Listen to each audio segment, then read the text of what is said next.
Hello hall, I am சாரா. இப்போது kalamkari blouse அதிகமாக ஸ்டிச்சிங்க்கு வருது. இதில் என்ன ப்ராப்ளம் அப்படின்னா, அதாவது ரைட் சைடும் ராங் சைடும் டிஃப்ரெண்ட்டாக இருக்கும். இப்போ நான் கிராஸ் பீஸ் கட் பண்ணியிருக்கேன். இதில் ஒரு கார்னர் மேலேயும் ஒரு கார்னர் கீழேயும் பார்த்த மாதிரி இருக்குது. இதுதான் கிராஸ் பீஸோட கரெக்டான அளவு. ஒரு கார்னர் மேலே இருக்கணும், ஒரு கார்னர் கீழே இருக்கணும். எல்லாமே அப்படியே கிடைக்குமானா கிடைக்காது. நம்மளுக்கு மிச்சம் துணி எவ்வளவு இருக்கோ, ஃப்ரண்ட்டு பேக்கு ஸ்லீவு பட்டியெல்லாம் கட் பண்ணதுக்கப்புறம் மீதி துணியில் தான் நம்ம கிராஸ் பீஸ் கட் பண்ணுவோம். அதில் கார்னர் எல்லாமே ஒரே மாதிரி கிடைக்க வாய்ப்பில்லை. ஒன்று ஒன்று தனித்தனியாக ஒரே மாதிரி அந்த மாதிரி இருக்கும். இப்போ நான் ஃபஸ்ட்டு ஒரு பீஸ் எடுத்திருக்கேன். இந்த பீஸ் மேலே, அதாவது பிரிண்ட் ரைட் சைடு மேலே வச்சுருக்கிற பீஸும் ரைட் சைடு மேலே படுற மாதிரி வச்சு ராங் சைடில் தைக்கிறேன். எப்படி தைக்கிறேன் பாருங்கள். வி ஷேப், மேலேருந்து வி ஷேப் ஆரம்பித்து கீழே அந்த வி ஷேப்பில் முடிகிற மாதிரி தைக்கிறேன். எனக்கு இப்போ ஒரு பீஸ் ரெடி பண்ணிட்டேன். தைச்சி முடித்ததுக்கப்புறம் ரெண்டுமே ரைட் சைடில் தெரிகிற மாதிரி இருக்குது. ஃபேப்ரிக் பிரிண்ட் ரைட் சைடில் நீட்டாக கிடச்சிருச்சு. இதுக்கப்புறம் அடுத்த பீஸ் வைக்கும்போது ரெண்டுமே ஒரே மாதிரி கீழே பார்த்த மாதிரி இருக்குது. நம்மக்கிட்ட இருக்க எல்லா கிராஸ் பீஸையும் எடுத்து வச்சு பார்க்கணும். நான் இப்போ கையில் வச்சுருக்க கிராஸ் பீஸோட ரெண்டு கார்னரும் ஒரே மாதிரி தான் இருக்குது.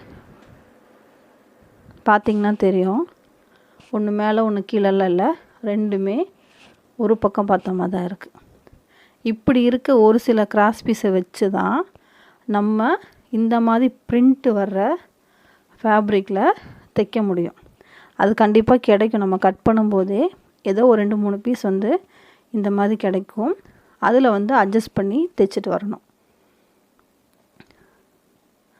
இப்போ அடுத்த பீஸ் வைக்கிறேன்.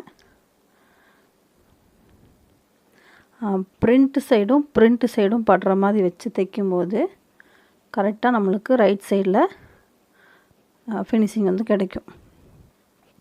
இதுவே எனக்கு கிடைக்கல, கரெக்டான பீஸ் கிடைக்கல, எல்லாமே ஒரே மாதிரி தான் வருது அப்படின்னா நம்ம கார்னர் கட் பண்ணுற மாதிரி இருக்கும். அதையும் நான் காட்டுறேன் பாருங்கள். இப்போ ரெண்டுமே மேல் பக்கம் பார்த்த மாதிரி இருக்குது.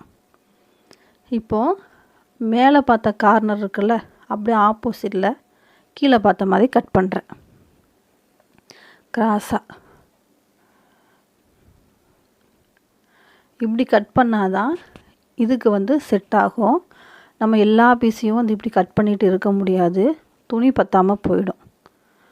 இப்போ இதுவே ஒரு 1.5 இன்ச்சு கிராஸ் பீஸ் வரும்.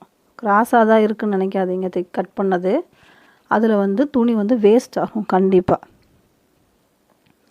அதனால் முடிஞ்ச வரைக்குமே இந்த மாதிரி பிரிண்ட்டு கொஞ்சம் ரைட் சைடு ராங் சைடு இருக்க டிஃப்ரெண்ட்டான ஃபேப்ரிக்கெல்லாம் கிராஸ் பீஸ் தைக்கும்போது ரொம்ப கவனமாக தைக்கணும். துணியும் கம்மியாக தான் இருக்கும். அதுக்கேற்ற மாதிரி நம்ம தைச்சி கொண்டு வரணும். இப்போ எக்ஸ்ட்ராஸ் எல்லாமே நான் கட் பண்ணுறேன். இதை கண்டிப்பாக கட் பண்ணணும். கிராஸ் பீஸ் தைக்கும்போது கழுத்தோடு வச்சு தைக்கும்போது இது எல்லாமே எக்ஸ்ட்ரா வெளியே தெரியக்கூடாது. அதனால் முதல்ல கட் பண்ணி எடுத்து வச்சுக்கணும். இந்த மாதிரி ரைட் சைடும் ராங் சைடும் டிஃப்ரெண்ட்டாக இருக்குது அப்படின்னா கண்டிப்பாக ஏதாவது ஒரு இடத்துல நம்ம அட்ஜஸ்ட் பண்ணி தான் தைக்கிற மாதிரி இருக்கும். ஆனால் எல்லாமே கிராஸ் பீஸ் தான், நீட்டாக கிடைக்கும். நம்மளுக்கு கழுத்தோட ஃபினிஷிங் எல்லாமே நீட்டாக கிடைக்கும். அந்த கார்னர்ஸ் மட்டும் நல்லா பார்த்து கவனமாக தைக்கணும். இப்போ நான் ப்ளைன் ஃபேப்ரிக்லையும் நான் இந்த மாதிரி நான் உங்களுக்கு தைச்சி காட்டுறேன். சாம்பிளுக்கு 3 பீஸ் எடுத்துருக்கேன். எல்லாமே கார்னர் ஒரே மாதிரி இருக்குது. ஆப்போசிட் இல்லை, எல்லாம் ஒரே சைடாக பார்த்த மாதிரி இருக்குது. இதில் எப்படி தைக்கிறேன்னு பாருங்கள். இவங்க எடுத்து கொடுத்த லைனிங் ஃபேப்ரிக் கம்மி, ஒரு 80 பாயிண்ட் தான் எடுத்து கொடுத்துருக்காங்க. இதில் ஃப்ரண்ட்டு பேக்கு ஸ்லீவு பட்டி எல்லாம் வெட்டிட்டு நம்ம கிராஸ் பீஸ் வெட்டணும். எக்ஸ்ட்ரா 2 இன்ச் பீஸு, ஃப்ரண்ட்டுக்கு ஊக்கு ஐநாட் பீஸ் எல்லாம் கட் பண்ணணும். அப்படி இருக்கும்போது நம்ம கிராஸ் பீஸை அட்ஜஸ்ட் பண்ணிகிட்டு இருந்தோம் அப்படின்னா நம்மளுக்கு துணி பத்தாமல் போயிடும் கழுத்துக்கு. அதனால் கொஞ்சம் இந்த இடத்துலையும் மாற்றி தைக்கிற மாதிரி இருக்கும். 2 கார்னரும் மேலே பார்த்த மாதிரி இருந்துச்சு அப்படின்னா இந்த மாதிரி ஃப்ளைன் ஃபேப்ரிக்கில் திருப்பிக்கலாம். அப்படி திருப்பிட்டிங்கன்னா கரெக்டாக இருக்கும். இப்போ பாருங்கள், 2மே கார்னர் மேலே பார்த்த மாதிரி இருக்குது. திருப்பி வச்சு தைக்கிறேன். இப்போ நம்மளுக்கு ரைட் சைடும் ராங் சைடும் தெரியாது.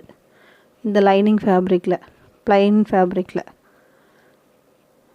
லைட்டாக அப்படியே திருப்பிட்டா அங்கே தையல் போட்டால் நீட்டாக வந்து கிடச்சிரும் இந்த 2 கார்னரும். இது வந்து சின்ன அட்ஜஸ்ட்மெண்ட்டு தான். துணி வந்து இல்லாத பட்சத்துக்கு இப்படி வந்து தைக்கலாம். இப்போ நான் கிராஸ் இழுக்கிறேன் பாருங்கள், நல்லா இழுத்து கொடுக்கும். நீங்களும் ட்ரை பண்ணி பாருங்கள்.